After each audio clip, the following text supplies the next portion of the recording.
Why do we want to become debt-free in the first place? Well, becoming debt-free, you want that just because the borrower is slave to the lender. And I'm talking about personal finance.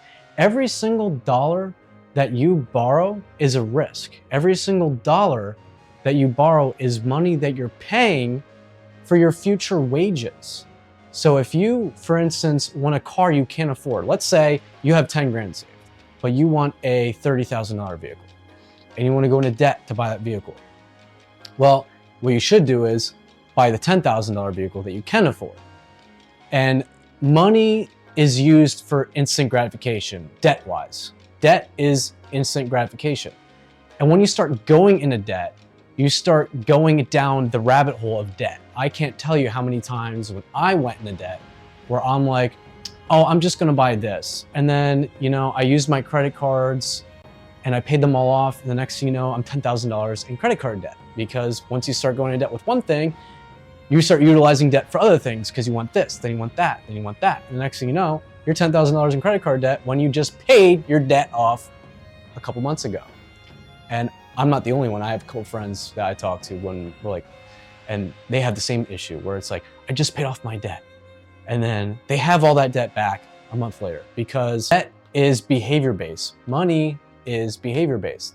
So if you're in debt, it makes it a lot easier to go into more debt. So debt is behavior-based. Money is behavior-based. What if I told you you could never use debt again in your entire life? Like, think about that. Just put it in your mind, what would you do? You would find ways to afford things. You would find ways to get things that you wanted. And then you would really seriously look at other things that you don't actually need, right? You'd be like, do I really need this? Because I can't afford it, obviously, because I can't use debt, right? So if I can't use debt for things, that means I can't go and buy what I normally would buy. So that means you technically could never afford it in the first place. If you have to go into debt to buy something, that doesn't mean you can afford it, because what if you lose your job tomorrow, right? And the other thing is, how many of us have a shitty job we don't want because we're in debt, and we need that job because we're servicing our debt.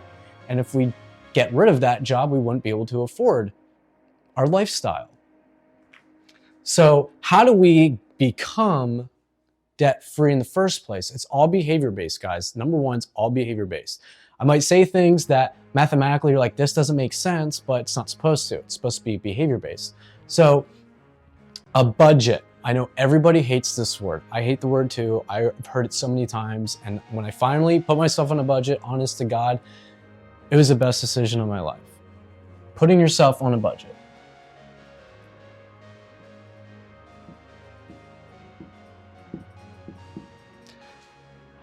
Why is putting yourself on a budget so important? Because the thing is, we are spending money on things we don't know we're spending money on.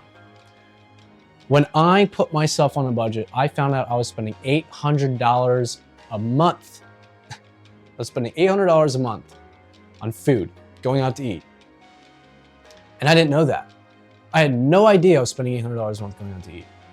So the reason why we put yourself on a budget is because your behavior, right?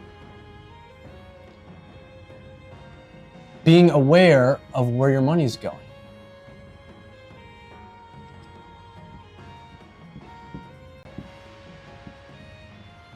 Because if you don't know where your money's going, then how are you ever going to get out of debt?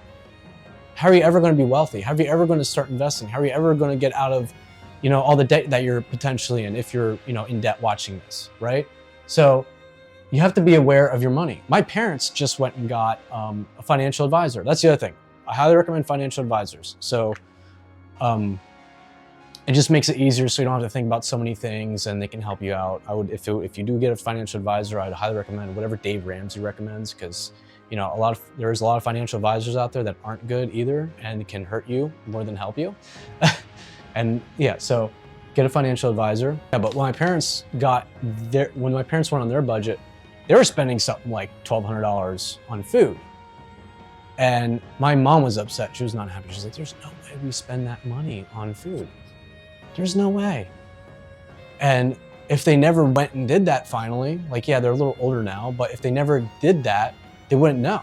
So when you go and put yourself on a budget, it makes you aware of where you're spending the money. So number one is putting yourself on a budget. You have to know where your money's going. You have to know where your money's going, or you'll always be broke.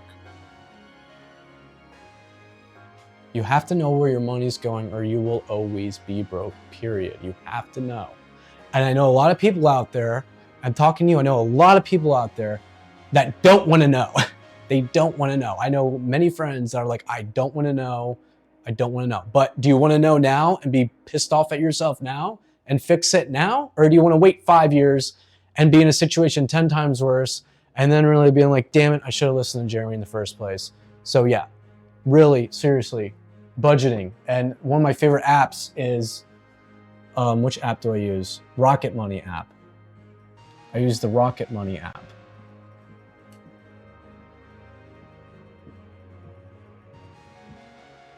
I use the Rocket Money app. It's freaking awesome. It's cheap too. Now, how do I start paying off my debt? So after you put yourself on a budget, then you got to list out all your debts.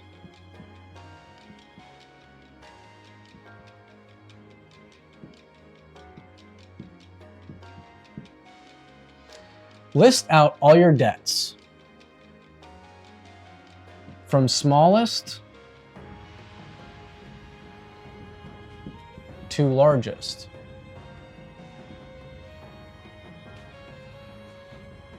So you got to list out all your debts from smallest to largest.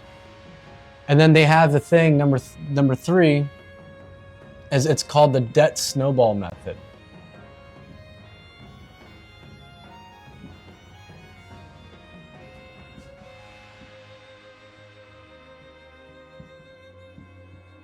What's the debt snowball method? That means you pay off your lowest, you pay off your smallest debt first.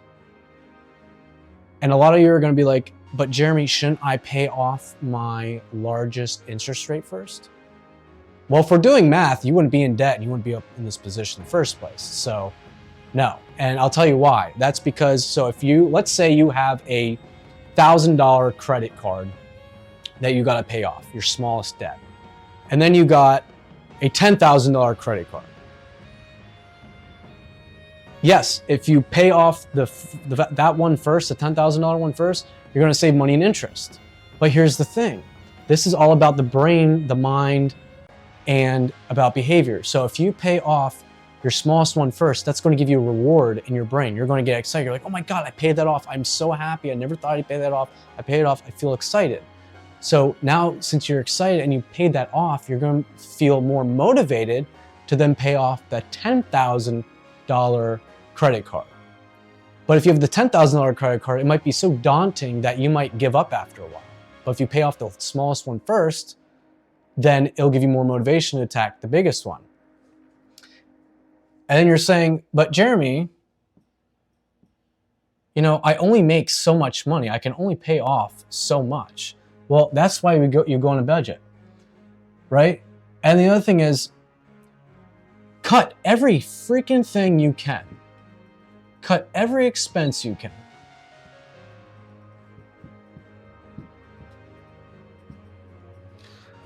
Cut every expense you possibly can that you don't need. We don't need everything. So cut your expenses.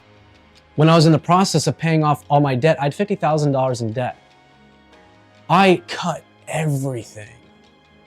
Everything. And I'll tell you what, this is a very spiritual experience. This will humble the fuck out of you. It's a very humbling experience. Because a lot of us were living above our means. It's statistically speaking, 8 out of every 10 Americans are living above their means. It's fact. Most Americans, we live above our means. 8 out of 10. And I downsized from a 1-bedroom apartment on the water in South Tampa because I'm like, oh, I'm making all this money. Let me go get this awesome 1-bedroom on the water with all the amenities. But it costs a lot of money. And I'm like, what's the biggest way I can save money? So I went and I got a studio. I'm in a studio now. And I'm saving almost half the amount of money. So that's what I did is, you got to cut all your expenses as much as you possibly can. But also, you got to realize this too, guys. Don't be miserable doing this. Like, don't cut everything to the point where you're just a miserable fuck. But what you also got to do is, I was practicing gratitude this whole time because a lot of people talk about getting out of debt and it's very difficult, it's very hard, it's challenging. And what a lot of people don't talk about is being grateful. You got to be grateful. You got to have gratitude during the entire process. I'm going to put that on here too. You have to be grateful. Gratitude. Because here's the thing. If you were grateful for what you had in the first place and you're truly happy with yourself, you wouldn't have went and bought all this shit that put you in debt. A lot of it is keeping up with the Joneses. It's funny. I made a joke where I was like, I'm making more money than I did my entire life by like 10x the past 10 years. But when I looked at my debt, I was like, I'm making 10 times the amount of money I ever used to make in my entire life.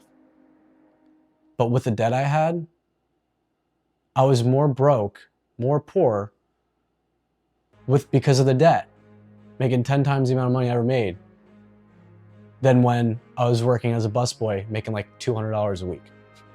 Think about that. Somebody, and I'm not giving any negative things towards anybody who works at McDonald's. I worked at McDonald's too. I love McDonald's. McDonald's is a great place to work at. It's a great place to learn a lot of skills. But I'll tell you what, when I was at $50,000 in debt, someone working at McDonald's probably had more money than I did. They're probably worth more than I was worth. And they were probably better off than I was better off. Because debt screws you.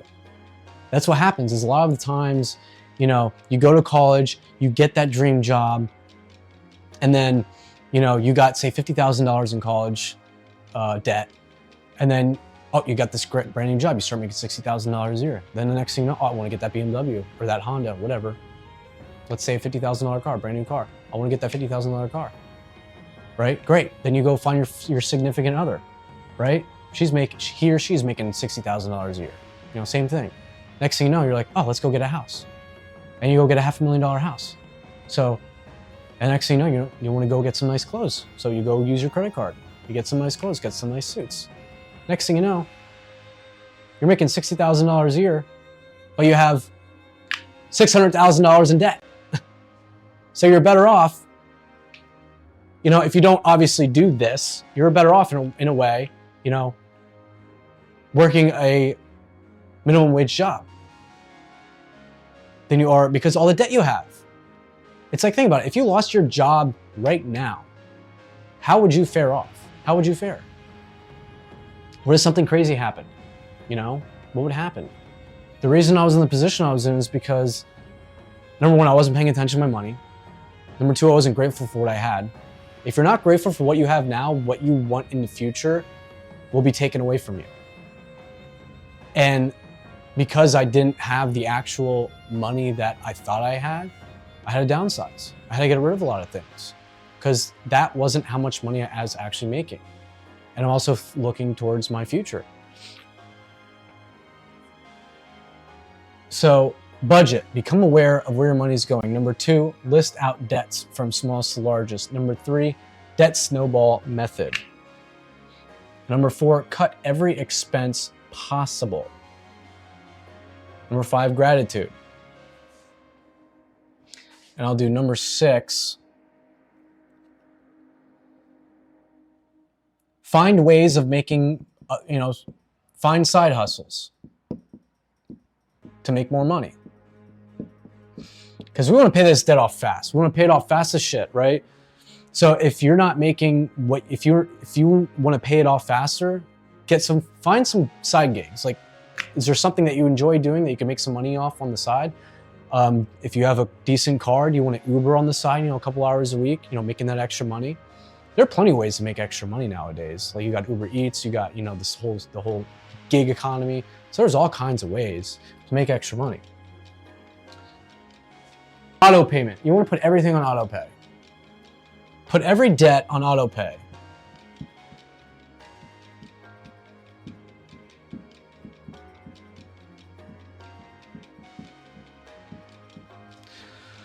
So you want to put every debt on auto pay. Be like, okay, how much can I put towards this every week or every month, right? And then you go on your credit card and then you have it auto pay the amount that you know you can do. Because the thing is, when you're in the process of paying off debt, it can be soul crushing, right? And it is very challenging, and it's very, honestly, it's pretty sad sometimes. You have your days where you're just like, I just feel like I can't get out of debt. I just feel like I have just an enormous amount of debt and I can't help it. I don't know what to do. And, when you have this debt, because it's behavior-based and because, now we're focusing on the debt we have. So we might create a lot of resistance in our energy, right? Because you might be looking down on yourself. You might be looking down on yourself, right? But when you put everything on auto pay, then you want to focus on prosperity. So yeah, you want to pay off your debt. You want to know where your money's going. So pay off your debt. You want to know where your money's going. You want to be on a budget, but you want to, at the same time, be focused on prosperity. Be focused on not being in debt. Be focused on that debt not being there anymore. Focus on seeing, focus on seeing that mortgage that you have paid off. Focus on seeing your car note paid off. So once you have all of those habits, right? So these are going to be habits. You need to form habits, right? You need to form money habits. What are the habits you need to do? Every week, you need to go through your budget.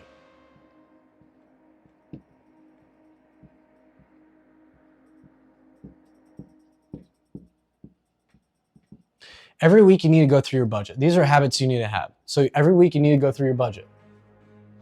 And you need to see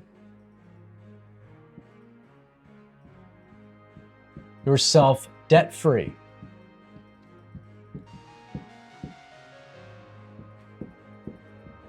Number two, you need to see yourself debt-free. You need to visualize every single week too. You need every single day. You need to visualize you being debt-free. See yourself as if you are already debt-free. That will help you. That will help your energy, and then it'll attract to you better circumstances, better events, and better people coming in your life that will help you get to that point. The problem with, this is a very tough process for a lot of people. So if you don't get into these habits of going through your budget every week and then seeing yourself debt-free and focusing on abundance, then it'll be a lot more difficult for you to get debt-free. I want you guys to comment below debt-free, and I'll see you in the next one.